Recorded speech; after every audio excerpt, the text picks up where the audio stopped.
Hello YouTubers, thanks for tuning back in. Today I want to talk about my tics, my daily struggles, and my master tick control. So I have a variety of tics ranging from eye twitches, head jerks, nose scrunching, vocal tick.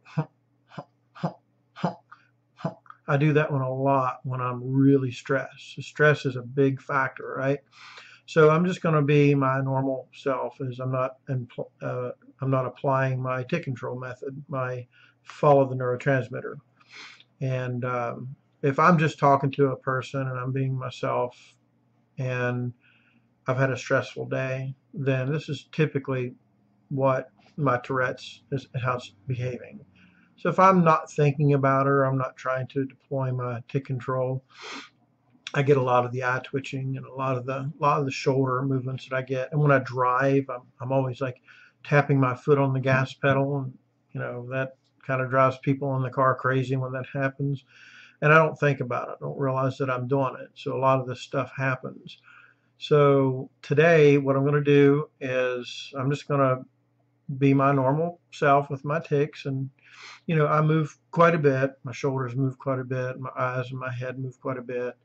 And when I'm not thinking about it, I tick a lot. I move my nose a lot like that. So now I'm going to go into my follow the neurotransmitter exercise that I've mastered and call this master tick control.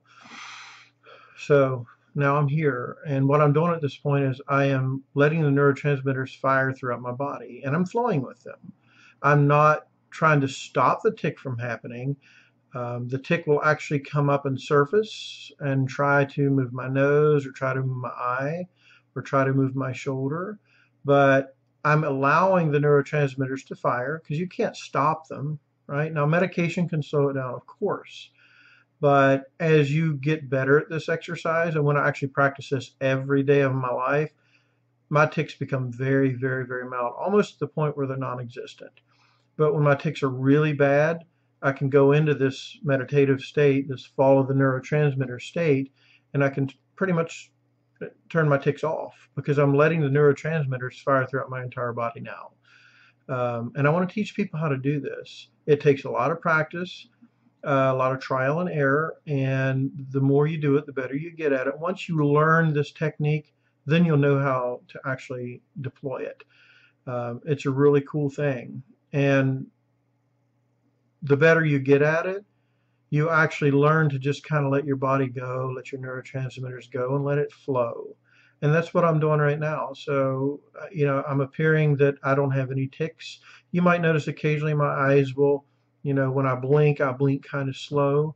And that's about control as well. So it's not really that you are moving your tics somewhere else. And there are a lot of exercises and doctors out there will tell you to transfer your tics. Like if your eye tics bothering you, try to transfer it to your toe.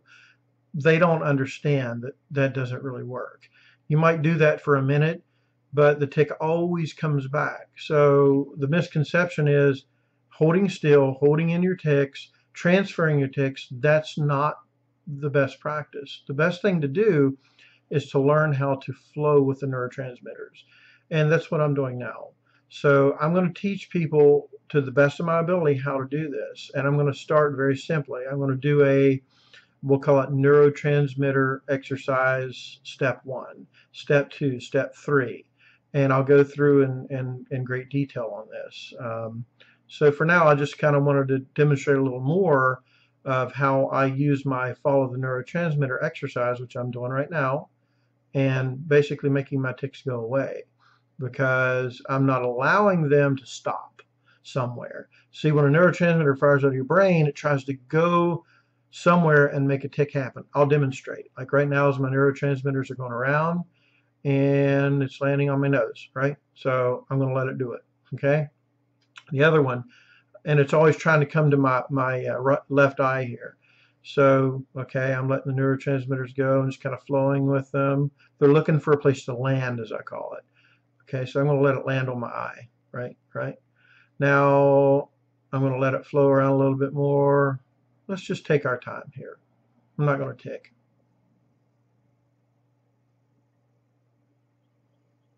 This becomes easier over time. Once you get a handle on this exercise, you can do this. Now I'm going to let it land on my vocal tick.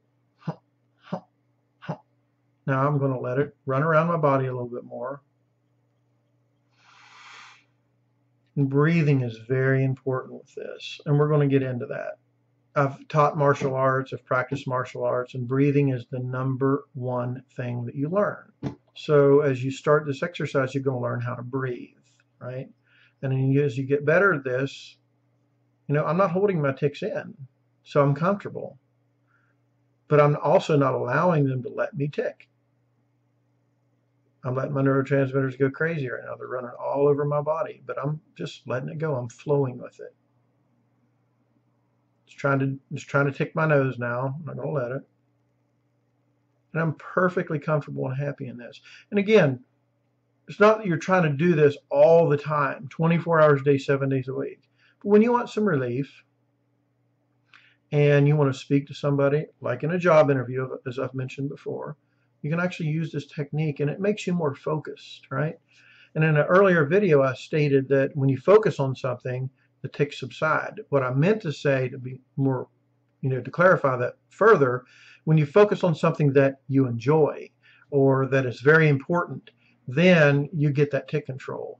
So this is also part of this exercise, because you're not focusing on drawing, or you're not focusing on writing, or you're not focusing on music. You're focusing on this follow the neurotransmitter exercise. And because I'm doing that, I'm able to stop my tics from manifesting in a physical, visible way. So again, this is a lifetime of practice for me, but I think everybody can learn how to do this. And I want to teach everybody how to do it, because if it can bring you relief for 5 minutes, just you spend 5 minutes like, wow, I can really do this, it'll all be worth it. So that's just a little 101, if you will, of what the follow the neurotransmitter exercise is about, and a little demonstration. So now I'm going to basically go out of the exercise and I'm just going to be me again. So you just kind of shake it off, shake it off, let the tics come back, and you're fine, right? And again, it's not perfect. I feel, even when I do that, the tic's trying to manifest, and occasionally it's like I focus on my nose. That's kind of like all the energy comes there. Then it goes everywhere else. So my nose always seems to be the one, or the easiest one. And the eye muscles are the hardest to control. And that's why my eye twitch is always the most prominent, because it's the one that's the hardest to control. So after you've done the exercise for a minute, 2 minutes, 5 minutes, 10 minutes, whatever, relax, stop, just be yourself. Let yourself have Tourette syndrome. This is not about trying to cure Tourette syndrome. This is about teaching you and everybody with TS that there is hope, there is relief. And if this can be studied in a more significant way by neurologists and neuroscientists, how can you do that? How can this person basically turn their tics off and let their neurotransmitters flow around their body without manifesting into a tic? It's all about the mind. It's all about the ability of the mind to control what's going on within your body. Every human being on this earth has that power. When you realize that and you set your mind to it, you'll be able to do this as well. So that's all for today. Thanks for tuning in. And as always, God bless, and God bless all you wonderful TSers out there.